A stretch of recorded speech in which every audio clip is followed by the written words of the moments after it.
Ombudsman's investigation into the flood control scandal, a scheme that has for months now tested this nation's faith in the institutions meant to protect it. After a thorough and painstaking investigation, the Office of the Ombudsman is set to file 2 separate complaints for preliminary investigation against former House Speaker Martin Romualdez, Mr. Elizalde Co, and several others, one for plunder under Republic Act number 7080 and another for violation of the Anti-Money Laundering Act as amended. Let me be precise about what this announcement means and what it does not mean. A complaint for preliminary investigation is not a conviction. It is not, at this stage, a formal charge before a court. It is the office's determination that the evidence gathered is substantial enough to warrant a full and formal inquiry into whether or not the case should be filed in court. Every respondent will be given the opportunity to answer. The presumption of innocence stands, as it must, unless and until proven otherwise in the proper forum.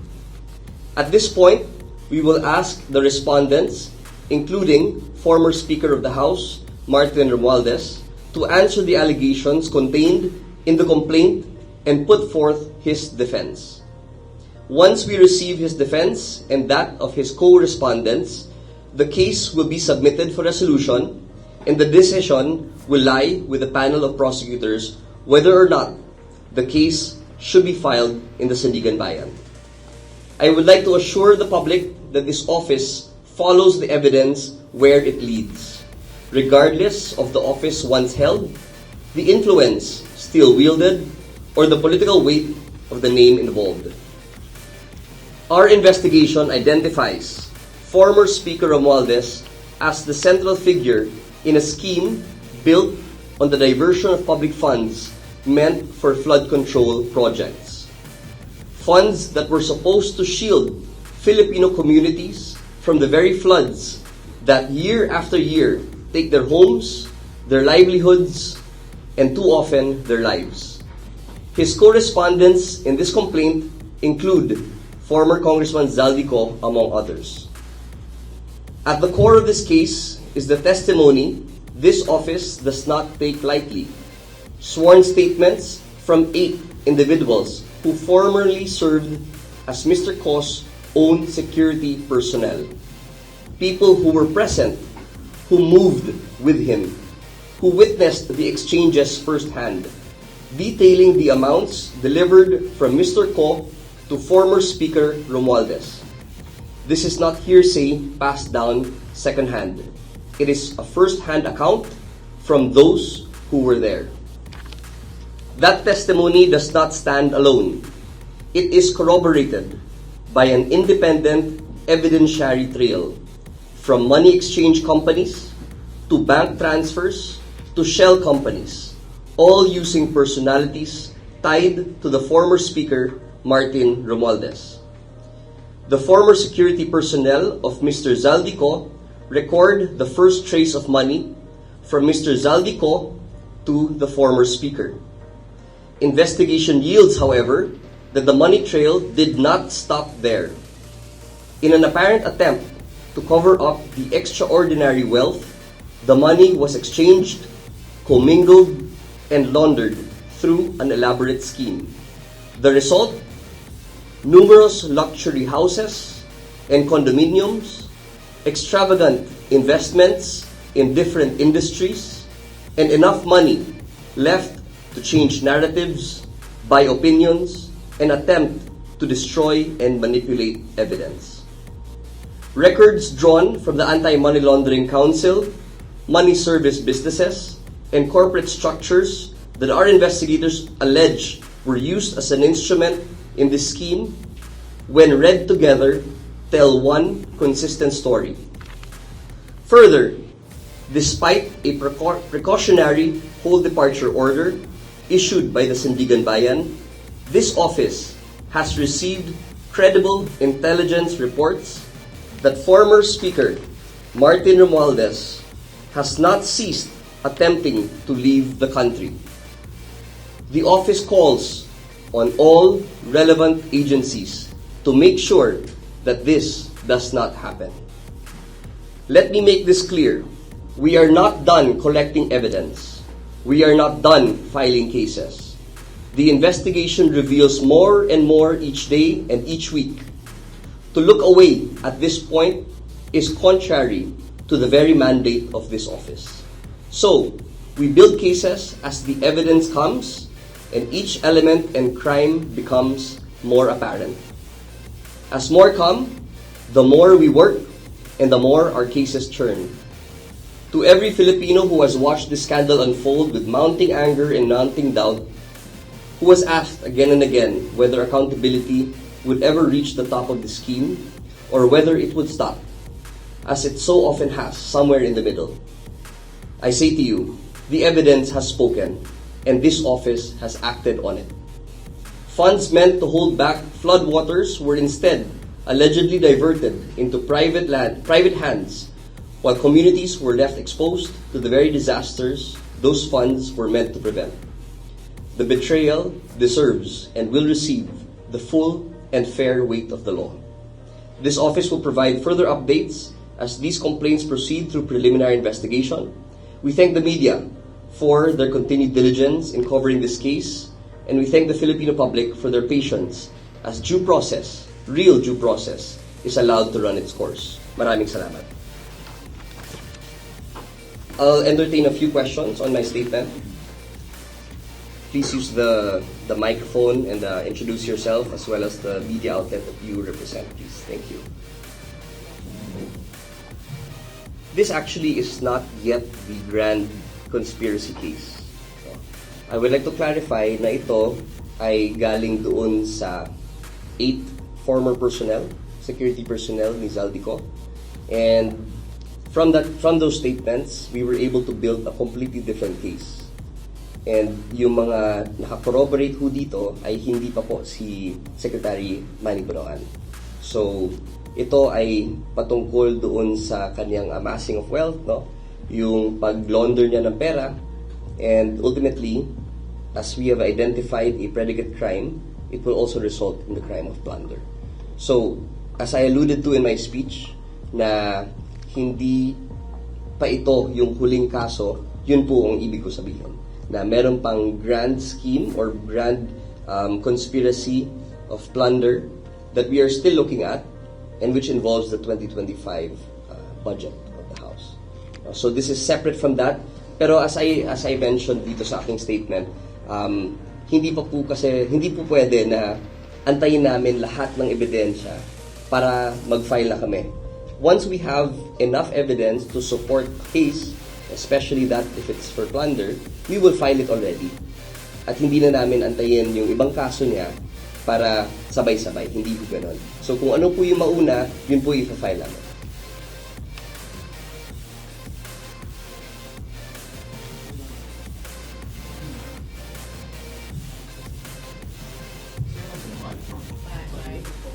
Roy Gonzales hanggang kailan po siya binibigyan si dating Speaker Martin Romualdez ng pagkakataon sa discount? Well, that will depend kasi kakasabit lang po ng fact-finding teams natin ng complaint sa preliminary investigation. Ang proseso ho doon, yung officer in charge doon sa preliminary investigation ay magbibigay or mag-issue ng order to file counter affidavit. At doon ho natin makikita yung date. Hindi ko pa nakikita po yung order to file counter affidavit. Pero malamang po sa hindi, it will be issued sometime this week.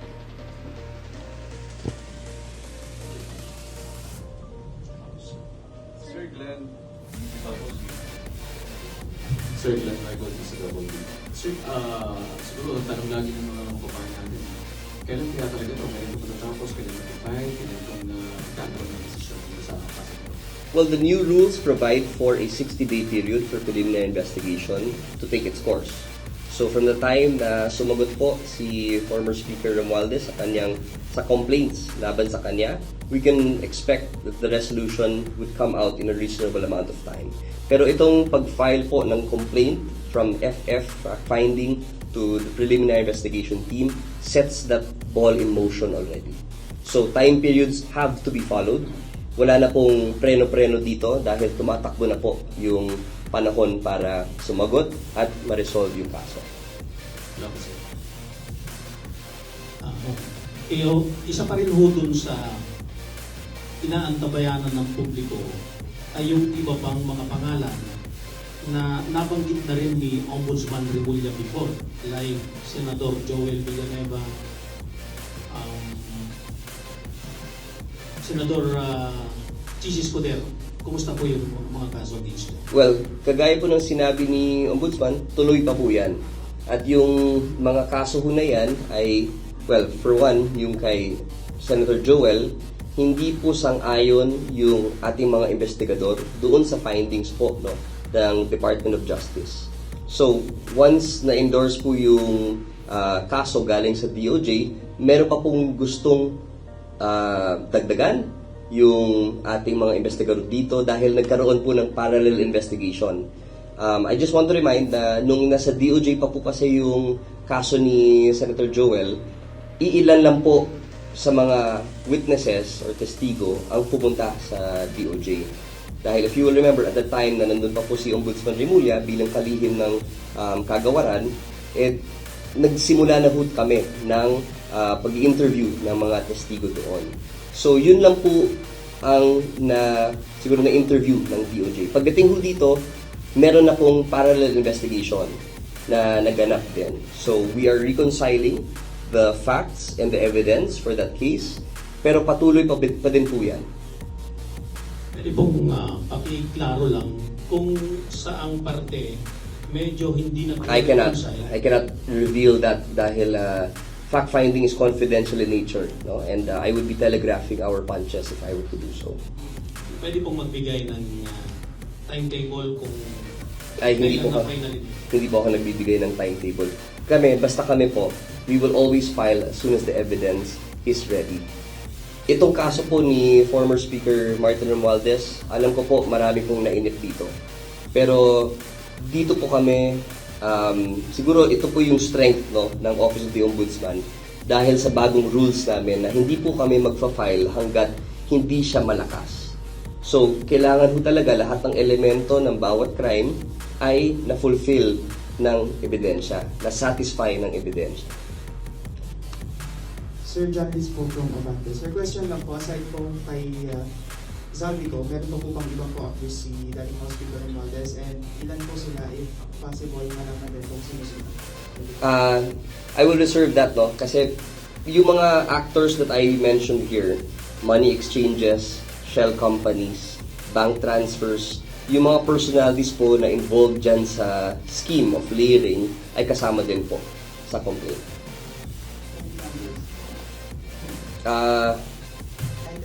Higit 10.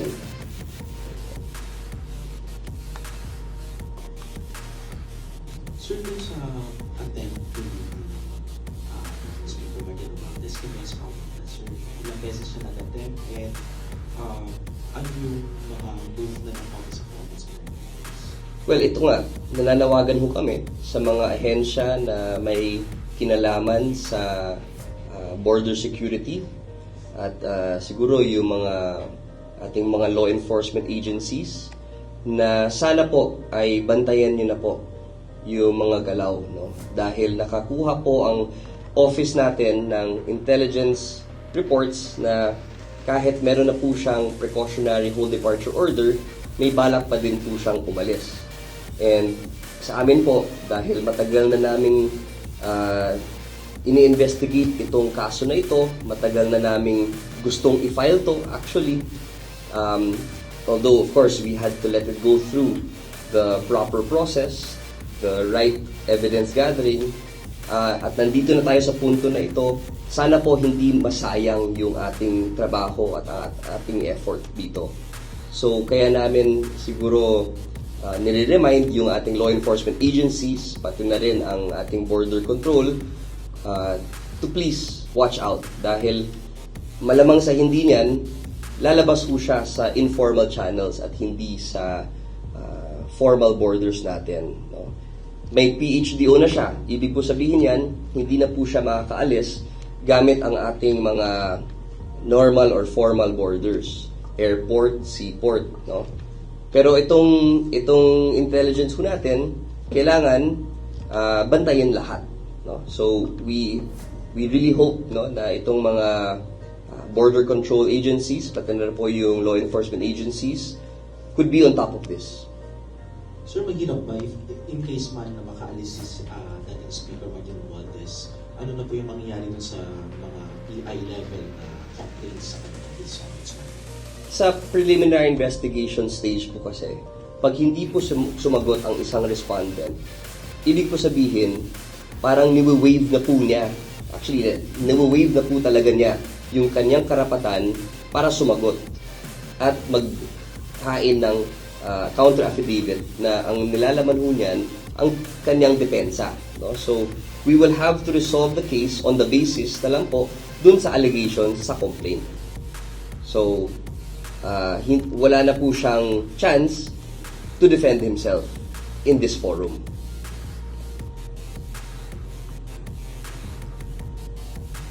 Juan Antonio po from ITC. Sir, clarify ko lang, itong reklamo na inangat na sa preliminary investigation is iba doon sa grand case na tinutukoy ng ombudsman.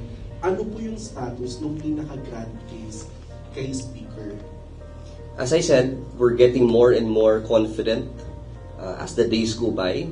Mas marami kaming nakukuhang ebidensya, impormasyon, testigo habang tumatagal po ang panahon dahil marami na pong nagkusang loob na lumabas at magsabi kung ano talaga ang katotohanan.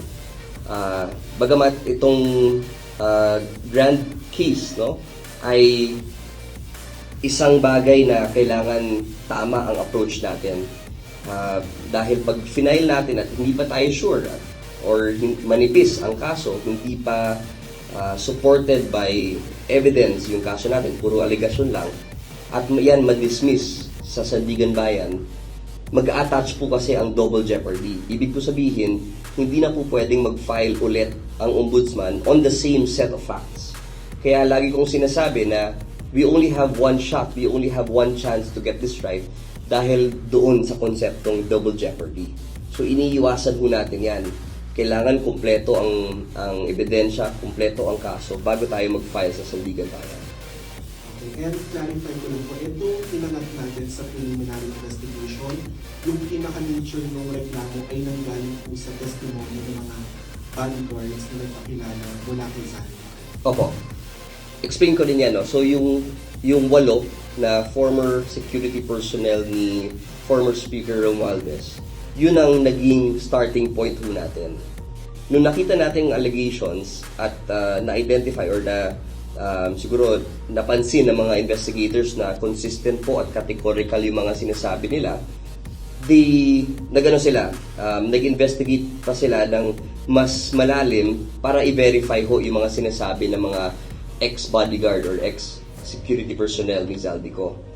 Nung ginawa nila yon, mas marami pa silang nakuhang ebidensya na sumusuporta dun sa mga sinasabi ng ex-bodyguard or ex-security personnel. So much so na kahit po bumaliktad na ang ating mga ex-bodyguard or ex-security personnel, tatayo pa rin yung impormasyon na binigay nila sa atin. Dahil sa mga iba't ibang mga ebidensya, records, testimonya ng ibang tao. So, we are doubly confident now in this case dahil kahit wala na po sila, although naging starting point sila at sila din ay crucial dito sa kaso na ito dahil sila mismo ang nag-deliver ng pera. We have become more confident in the case that we have brought up now to the preliminary investigation stage. Last na lang po, yung attempt ni dating House Speaker Martin Romualdez to leave the country despite dun sa issuances of PHDOs, yung dumating po dun sa punto na lalabas siya using the back channel? O paano po, pakidetalya? Ilang beses po siyang nagtanong? Basta, ito lang ang masasabi ko po, no? Nakakuha tayo ng impormasyon na gusto niyang umalis. Knowing fully well, alam niya na po na meron na siyang precautionary full departure order.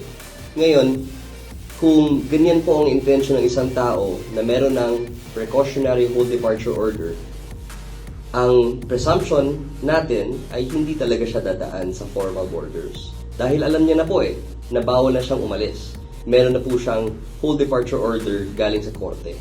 So, hindi naman siguro siya susubok pa sa formal borders natin dahil haharangin talaga siya. So, na-cover na natin po yung ating mga formal borders at alam niya na po dahil yung mga representatives niya ay nandoon naman sa Sandigan Bayan para ipaglaban na hindi sana ma-issuehan ng PHDO. Pero dahil may impormasyon nga tayo na gusto pa rin niyang umalis, malamang sa hindi, through informal channels na po yan.